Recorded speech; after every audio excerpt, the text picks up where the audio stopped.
Welcome back, everybody, to Let's Talk About Sleep. We're going to try to do this in one video today, the question and answer for the last month. Thank you for everybody who interacted. I'm going to kind of get right into this and just say these videos are for education only. I'm not even going to show you the book. Let's get right into it. So, Apostle of Azonoth writes on my caffeine nap video. He says, caffeine does indeed make me want to nap. That's an interesting statement. Now, I know you didn't ask this, but I'm going to kind of expand on that. I've had people tell me, patients, people I know, tell me that they'll have a cup of coffee and they can take a nap, or they can have a cup of coffee and go right to sleep, and it doesn't affect them. And my response to that is caffeine will affect anybody. I mean, it is a stimulant medication, but just like all things, everybody's tolerance and sensitivity is a little bit different, right? So a cup of coffee may make one person, bounce off the walls and be all jittery. One cup of coffee and somebody else may not even touch them, right? So that's one thing, right? So someone's sensitivity could be a role here. But the other thing is that, especially in this day and age, right, we're all sleep deprived, which is not a good thing. But it could be that we're so sleep deprived that a cup of coffee is not going to affect, your kind of your sleep pressure, right? So the sleep pressure has been so built up that even if you have a cup of coffee, it's not going to touch your sleep drive. So that could be playing a role as well. I'm not saying you didn't say these things, but I'm just kind of going on what you mentioned. But typically, though, caffeine does not make people want to sleep. But everybody's a little different. But if you have a cup of coffee and you're tired right after, it could be a sign that you're not getting enough sleep at home. Okay, thank you for the question, the comment, I should say. On my updates from the sleep conference video, Clint writes, what do you think about long-term Restoril, otherwise known as temazepam? Liked and subscribed.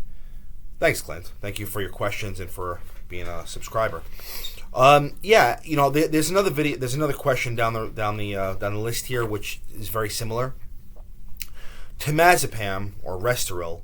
This is a benzodiazepine medication, and I've made videos on this.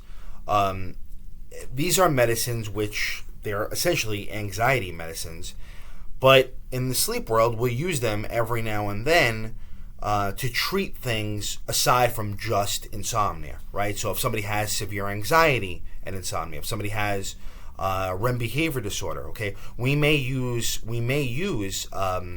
benzodiazepine medications in those situations, but it really is a situation where it's like it's a special circumstance, okay?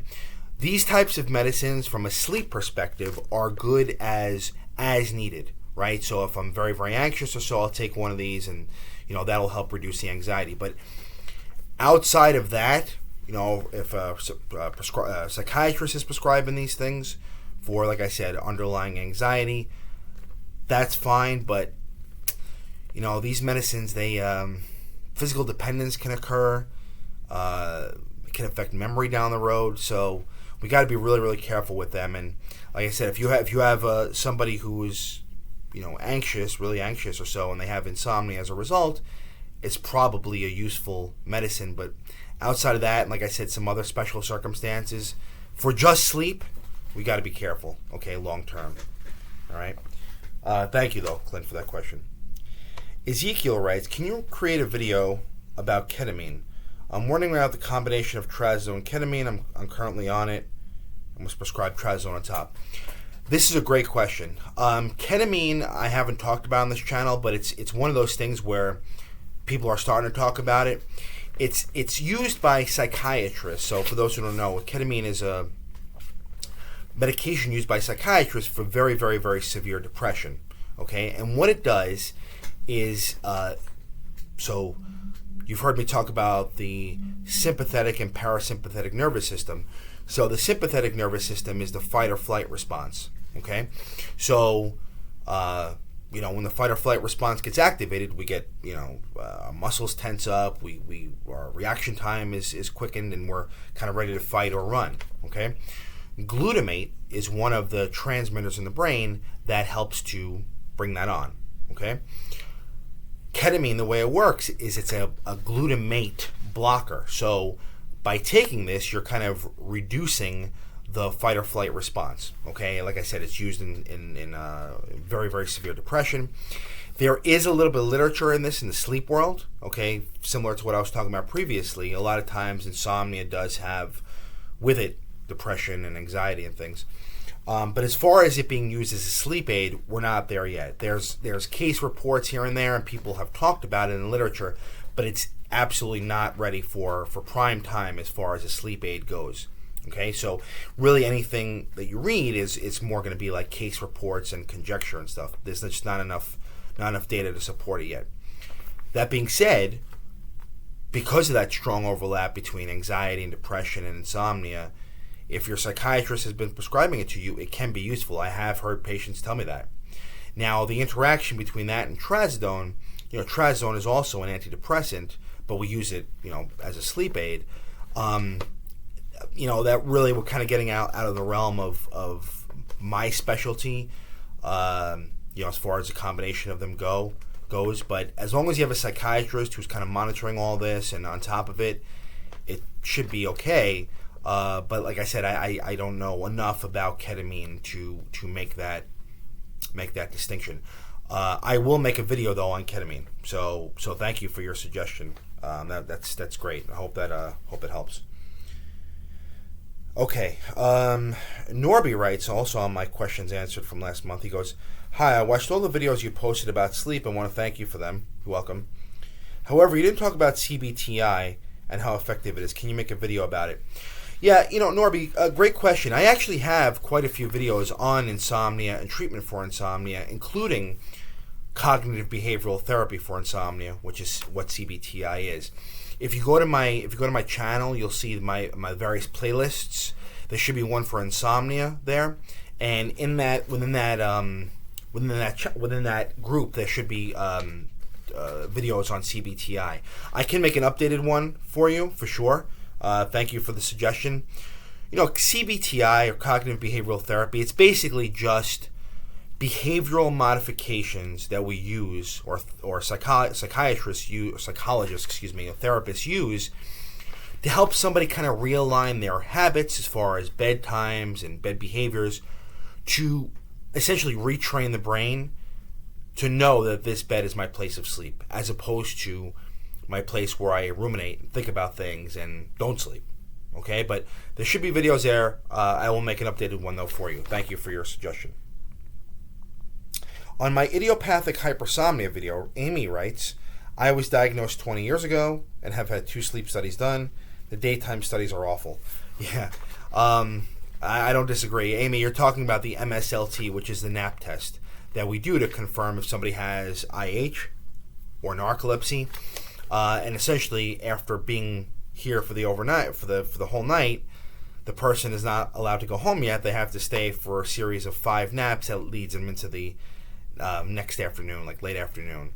It's not the most pleasant thing in the world. You're in a sleep lab for 18 hours, but it's kind of a necessary thing for now. If we really have to confirm the diagnosis of those conditions, we're not at a place yet where we can monitor brainwaves at home. I think we will get there, but we're not there yet. So for now, it's kind of unfortunately the standard of care. But hopefully you're done with that testing. Thank you. Mike writes on my Klonopin video, "I've been taking Klonopin daily for about 2 years under a psychiatrist's prescription. It's been very helpful for me. What are your thoughts on long-term use?" Yeah, just like Clint asked about long-term temazepam or Restoril, it's the same thing, right? These are benzodiazepine medications which do have a purpose for insomnia, but not just insomnia. If somebody, like I said, if somebody has depression or anxiety or other conditions like REM behavior disorder, these medications long-term can be very, very helpful. But as a sleep aid by itself, I would not recommend it, because down the road, like I said, there can be dependence, there can be memory concerns. So certainly, as long as you have a psychiatrist on board, should be okay. But just remember though that these medicines, are not entirely benign. Plus, it can make sleep apnea worse. So be aware of that. Okay.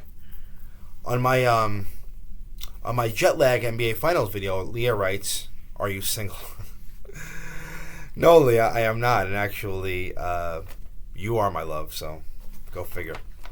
Thanks for your comment.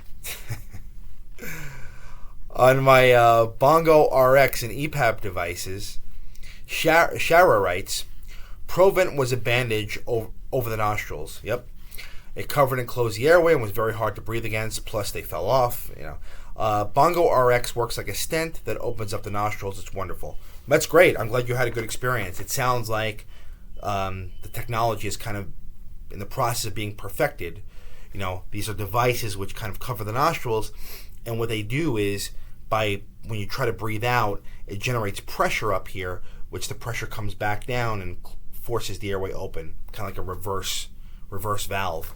If you're interested, watch my video on it. So I'm glad you had a good experience. Clint writes, "I can't take something called BongoRx seriously." Terrible name. I don't disagree with you. It's a very unfortunate name, but it does work, and that's kind of all that matters, I guess, right? Okay, Jorge writes on my Trazodone video. He writes, "Answer me a good question at the very end that was happened to me that never happened to a little disease. Yes, plus I dream, never dream." I'm sorry, Jorge. I really can't understand what the question is asking here. I don't know if you're saying that you don't dream since being on Trazodone. That is not unheard of. Trazodone, like all antidepressants, does impact REM sleep. So, it may make you not dream as much. The problem, though, or not the problem, the kind of the good side of it, though, is that like a medication like Trazodone can allow somebody to sleep, right? So even though their sleep is not perfect and they may not get as much REM sleep, they are sleeping. So it's kind of like a risk versus benefit thing. I'm not sure if that's what you're asking. I apologize. Feel free to write another question. And then finally, on my tech devices for sleep video, Laura, my sister, writes, "What topics will be covered in the new book?" Yeah, thanks, sis. Basically, the new book is going to be kind of like an expanded, updated version. I got to show it. Let's talk about sleep. Things that, the field has changed a lot in the last 4 or 5 years. We're going to be talking about COVID. We're going to talk about mattresses and bedding types. We're going to be talking about technology. Things that really were either not present or I just didn't have space to write in our previous book. So this is kind of like an updated, expanded version on those topics. Both books, I think, will be helpful for anybody who wants to learn more about their sleep, but the second book will just be more current, is what I would say. So it's in production right now, so keep an eye out for that. And with that, I'm going to end this video. So thank you for everybody who interacted, everybody who asked a question. I'm glad you guys are hopefully getting something out of these videos and talking to each other. Keep them coming, and until next time, sleep well.